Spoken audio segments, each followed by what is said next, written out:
Bien, bienvenue à vous tous et toutes à ce séminaire sur la retraite et les assurances. C'est rendu un rendez-vous annuel très couru. On a plus de 220 inscriptions pour participer à ce séminaire.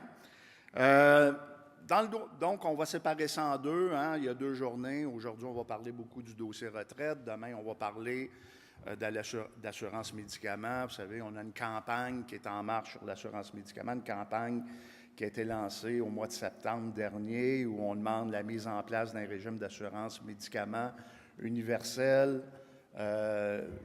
où tout le monde va être couvert par une assurance médicaments et surtout pas un régime hybride comme on a actuellement au Québec. Là, ceux qui n'ont pas d'assurance chez leur employeur ont une assurance par le gouvernement, mais ceux qui ont une assurance chez leur employeur universel. On n'entend plus rien, hein? Oui. Ça va-tu, là? Bon, OK. Good. Donc, on va voir ça demain. Je n'en parlerai pas trop aujourd'hui. Bon, dans le dossier des régimes de retraite, sur le plan politique, on a quand même fait des gains. Hein? On y va graduellement. Je me souviens, il y a 10 ans, là, les campagnes qu'on avait mis en place pour augmenter les régimes publics de retraite et pour empêcher les clauses de disparité de traitement. Il faut le dire, là, nos campagnes ont porté fruit. Si on regarde sur les clauses de disparité de traitement, l'année dernière, le gouvernement précédent a modifié la loi sur les normes du travail pour interdire toutes les clauses de disparité de traitement en ce qui concerne les régimes de retraite, les régimes d'assurance collective, mais il le fait uniquement pour ceux qui n'ont pas actuellement de clause de disparité de traitement dans leur convention collective. Donc, il a accordé une grosse clause de disparité de traitement pour ceux qui en ont déjà une, là, mais pour les prochains, il est interdit dorénavant d'instaurer 2 régimes de retraite différents pour 2 employés qui font essentiellement le même travail, la même chose pour les régimes d'assurance collective. Bon, pour nous, la bataille n'est pas terminée. On a fait un pas dans la bonne direction.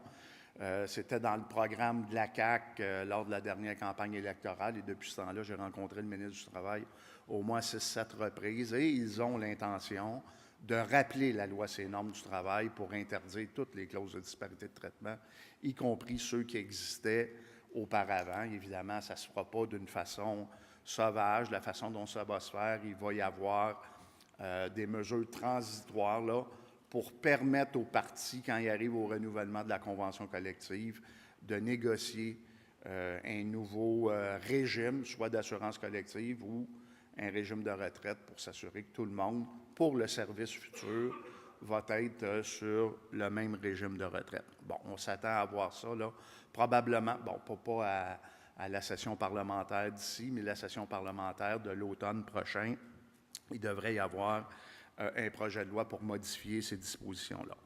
Concernant les régimes publics de retraite, là aussi, on a fait des gains, il faut se rappeler, là, notre campagne à une retraite à l'abri des soucis qu'on a parti en 2009, hein, donc on a travaillé fort là-dessus. Fête du travail 2009, c'est une campagne qu'on a fait à la FTQ, mais le CTC l'a mené aussi ailleurs au Canada. On a vu la rente de retraite de la Régie de retraite Québec aujourd'hui, là, passer de 25 de remplacement de revenus à 33 1/3.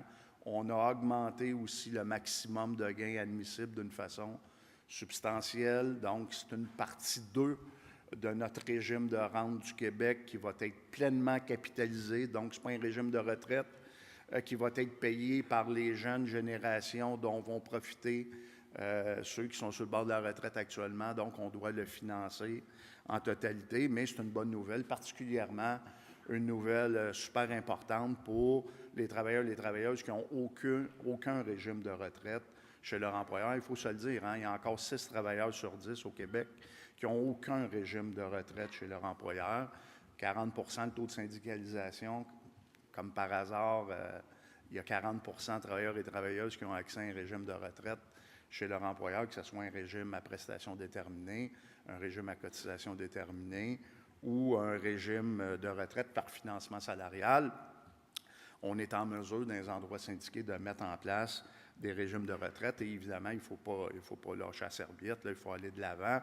On aura l'occasion d'en parler pendant la journée aujourd'hui aussi. Là, on a apporté des modifications au 1er janvier 2016 à la loi sur les régimes complémentaires de retraite pour donner du souffle aux régimes à prestations déterminées, qui sont les meilleurs régimes de retraite qui garantissent le plus une rente stable et garantit la sécurité financière des gens à la retraite.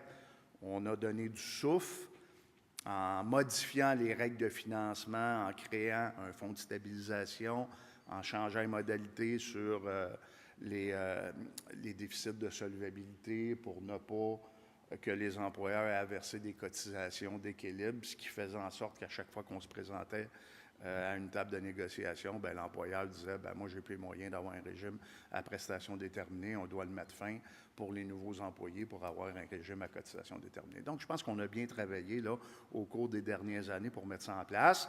J'aurai l'occasion d'en parler un peu plus cet après-midi sur le panel, là, mais à première vue, on dirait que les employeurs ont oublié qu'il y a eu des modifications à la loi sur les régimes complémentaires au 1er janvier 2016, là, puis ils continuent dans leur pensée à craindre les régimes à prestations déterminées. Pourtant, un régime à prestations déterminées, avec les règles de financement qu'on a mis en place, actuellement, ne coûte pas plus cher qu'un régime à cotisation déterminée. On poursuit aussi sur notre lancée des régimes de retraite à financement salarial, le RRFS FTQ. Il faut se rappeler, quand on a mis ça sur pied, il y a une douzaine d'années, j'ai vu Alain, là, il va nous faire une présentation demain, là, donc je n'embarquerai pas trop là-dessus. Mais ce qui est important, il faut se rappeler à la FTQ, on a eu la vision de mettre ça sur pied parce qu'on savait très bien que des groupes en bas de 50 employés, 100 employés, c'était pratiquement impossible de mettre en place un régime de retraite à prestations déterminées. Et un RRFS, c'est un régime à prestations déterminées, multi-employeurs, donc on permet à des aussi petits groupes que moins de 10 employés de bénéficier d'un bon régime de retraite à prestations déterminées, ce qui serait totalement impossible.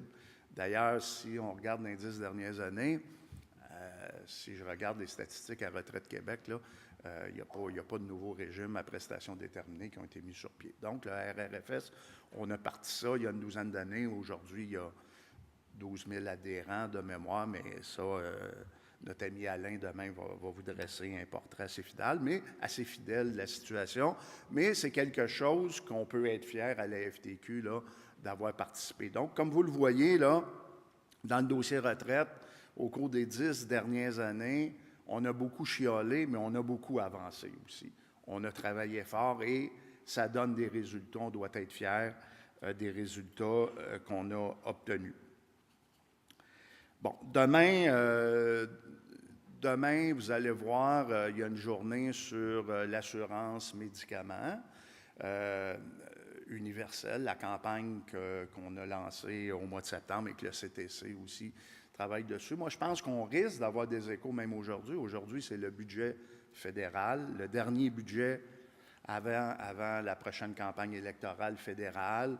Moi, j'ai participé l'année dernière à une consultation fédérale sur la mise en place d'un régime fédéral d'assurance médicaments universel, un régime public. Il y a 2 semaines, il y a eu un rapport intérimaire qui a été présenté qui recommande la mise en place d'un régime public universel d'assurance médicaments. Et entre autres, il y avait une recommandation de mettre en place, de créer une agence fédérale pour identifier la liste des médicaments qui seraient couverts par cette liste-là là, et accessible à toute la population au Canada. On s'attend à la FTQ à ce que le budget contienne des mesures précises là, pour aller de l'avant dans ce dossier-là. Et évidemment, ça va être un enjeu important pour nous lors de la prochaine campagne électorale. On a tenu un important colloque sur ce dossier-là de l'assurance médicaments universelle l'année dernière, à l'automne dernier. Il y avait plus de 400 participants qui y ont participé. avec un document costaud là, qui avait été fait par le service de la recherche à la FTQ, là, qui faisait vraiment le tour de l'ensemble des options, les pièges à éviter. Parce qu'évidemment, au Québec, puis le reste de nos collègues au Canada anglais nous regardent, hein, ils trouvent ça important, mais eux autres pensaient qu'au Québec, on était avantagé parce qu'on avait un régime hybride. Donc, notre rôle, c'était un peu, et c'est ce que j'ai fait, moi, quand j'ai participé aux consultations fédérales, de mettre en garde que le régime hybride, c'est pas la panacée, là. C'est un régime qui est excessivement coûteux puis qu'il ne faut surtout pas s'en aller dans un régime hybride. Puis il faut se rappeler, là, il y a 20 ans, quand le gouvernement du Québec a instauré ce régime hybride-là, ça devait être une étape avant d'arriver à un régime universel.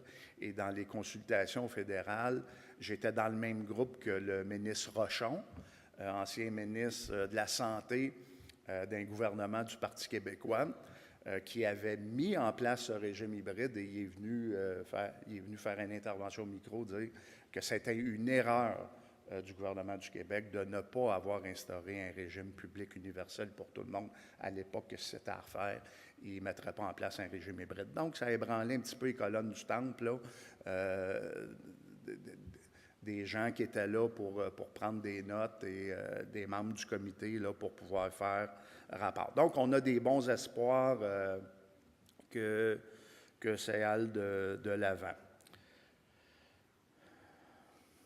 Bon, vous allez aussi, tout au long de ces 2 jours de séminaire, constater, comme à l'habitude, qu'on a des conférenciers de haut niveau là, qui vont vous donner des conseils, qui vont vous apporter de l'information essentielle pour poursuivre le travail que vous avez à faire, tant en matière de retraite qu'en matière d'assurance, parce qu'on le constate là, dans ce séminaire qu'on fait à chaque année, là, il y a beaucoup d'initiés sur les comités de retraite et d'assurance. Là. On n'est pas avec du monde qui sont à leur premier contact dans le dossier retraite et assurance. Bon, il y en a sûrement qui se demandent, ils voient Stéphane et Myriam à l'avant, comment ça que Marie-Josée n'est pas présente avec nous. Hein? Marie-Josée No, qui est la conseillère dans le dossier retraite et assurance. Marie-Josée a travaillé à la préparation du séminaire, là, mais Marie-Josée est en maladie actuellement et on souhaite tous la revoir en grande forme le plus rapidement possible. J'ai eu l'occasion de lui parler hier et elle m'a demandé de vous transmettre ses salutations et vous dire qu'elle est avec vous de tout cœur pour ces 2 journées-là. Maintenant, je vais laisser la parole à Stéphane Hudon, qui est du service d'éducation de la FTQ, qui va vous présenter le contenu et le déroulement des 2 jours, et qui est avec Myriam Zaidi, qui est aussi du service d'éducation de la FTQ. Les 2 vont assurer l'animation pour ces 2 jours-là. Donc, je vous souhaite un excellent séminaire. Merci.